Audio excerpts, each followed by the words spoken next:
नमस्कार दोस्तों। जून 2020 की घटना है जब पूरा देश कोरोना महामारी और लॉकडाउन से जूझ रहा था।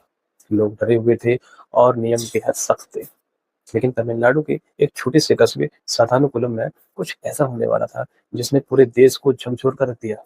एक ऐसी कहानी जो लॉकडाउन के नियमों के उल्लंघन से शुरू हुई लेकिन खत्म हुई दो मासूम जानों की मौत पर। यह कहानी है 59 साल के पी जयराज और उनके 31 साल के बेटे बेनेस की। एक बाप बेटे की जोड़ी जो अपनी एक मोबाइल की दुकान चलाते थे। सिर्फ 15-20 मिनट दुकान देरी से बढ़ाने के जुर्म में उन्हें पुलिस उठाकर थाने ले जाती है।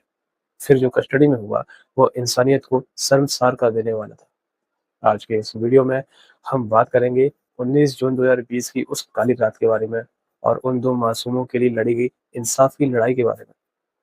कहानी शुरू होती है 19 जून 2020 को। जयराज अपनी मोबाइल एसेसरी की दुकान पर थे। लॉकडाउन के नियमों के मुताबिक दुकानों को एक तय वक्त पर बंद करना था। कहा जाता है कि दुकान बढ़ाने को लेकर जयराज और वहां के स्थानीय पुलिस वालों के बीच थोड़ी बहस हुई। पुलिस जयराज को पकड़कर साथानुकूलम पुलिस स्टेशन ले गई। जब उनके बेटे बेनिस को पता चलता है कि उनके पिता को पुलिस ले गई तो वो अपने दोस्त के साथ पुलिस स्टेशन पहुंचे मामला सुलझाने और अपने पिता की मदद करने के लिए। लेकिन वहां के हालात पूरी तरह बदल गए। बेनेक्स ने जब पुलिस को अपने पिता के साथ मारपीट करते हुए देखा तो उन्होंने बीच बचाव करने की कोशिश की। इस बात को लेकर पुलिस वाले गुस्से में आ गए और उन्होंने बेनेस को भी वहीं हिरासत में ले लिया। और इसके बाद जो हुआ वो किसी पुलिस अपने को से कम नहीं था। 19 जून की पूरी रात और 20 जून की सुबह तक बाप बेटे को पुलिस स्टेशन में रखा गया। रिपोर्ट्स और चश्मदीद की गवाही के मुताबिक उन्हें बेरहमी से पीटा गया। उनके कपड़े फाड़ दिए गए और उन्हें काफी अंदरूनी और बाहरी चोटें भी आई। उनको कई राउंडों में पीटा गया। शाम पौने 8 से रात 11 बजे तक पीटा गया और फिर यह हिंसा रुकी नहीं और बढ़ गई। सुबह 3 बजे तक इन्हें बेरहमी से पीटा गया। इनसे इनका खून साफ करवाया गया। बोला कि ये खून साफ करो, नहीं तो जितना अभी पिटे हो उससे कहीं ज्यादा पिटोगे। बेचारों के पास बचने के लिए कोई रास्ता नहीं था। बेबस होकर फर्श पर पड़ा अपना ही खून साफ किया। पूरी रात इन्हें अंडरगारमेंट्स में रखा गया और सुबह उन्हें एक स्थानीय अस्पताल ले जाया गया, जहां उन्हें शरीर से इतना खून बह रहा था कि उन्हें कई बार कपड़े बदलने पड़े। अस्पताल के डॉक्टरों ने भी उन्हें मेडिकल सर्टिफिकेट दे दिया।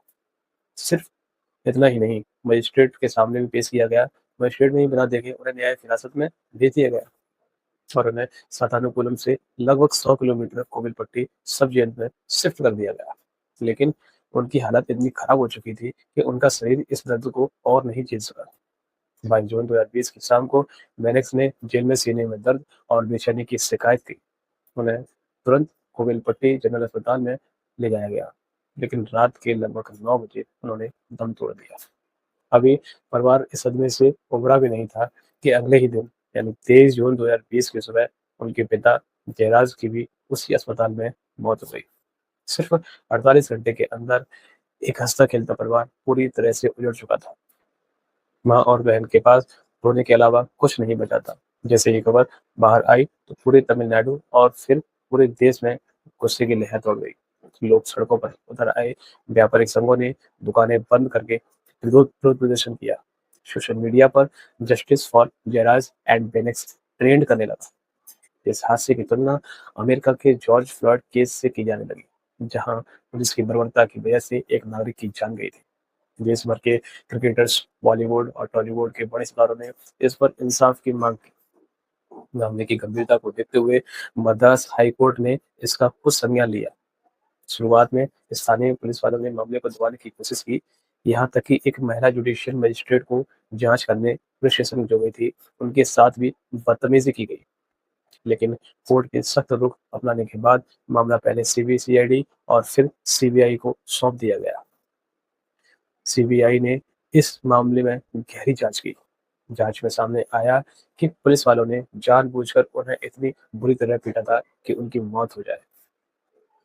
सीबीआई ने अपनी चार्जशीट में साधारणकुलम के उस वक्त के inspector S Shridhar, sub inspector P Raghu Ganesh और के बालकृष्ण समेत कुल 9 पुलिस कर्मियों के खिलाफ हत्या की धारा 302 और सबूत मिटाने के तहत मामला दर्ज किया। यह उन सभी के लिए एक सबक था जो सोचते हैं कि खाकी वर्दी पहनकर वो कानून से ऊपर हो जाते हैं। दोस्तों, पी जयराज और बेनिस का केस हमें याद दिलाता है कि कानून की हिफाजत करने वालों को कानून हाथ में लेने का कोई हक नहीं है। आरोपी पुलिस वाले जेल में हैं और 2026 में इनको मदुरई कोर्ट में उन 9 पुलिसकर्मियों को सजाए मौत का हुक्म दिया गया। मामला अभी भी अदालत में है, लेकिन क्या इससे वो 2 मासूम जानें वापस आ पाएंगी? क्या हमारा सिस्टम इतना सुरक्षित है कि एक आम आदमी पुलिस स्टेशन जाने से न डरे? आपको क्या लगता है, कस्टोडियल वायलेंस को रोकने के लिए सरकार को क्या बड़े कदम उठाने चाहिए? अपनी राय कमेंट बॉक्स में ज़रूर लिखें। अगर आपको यह वीडियो जानकारीपूर्ण लगा हो, तो इसे लाइक करें, शेयर करें और ऐसी ही वीडियोज़ के लिए आप हमारे चैनल को सब्सक्राइब करें। जय हिंद, जय भारत।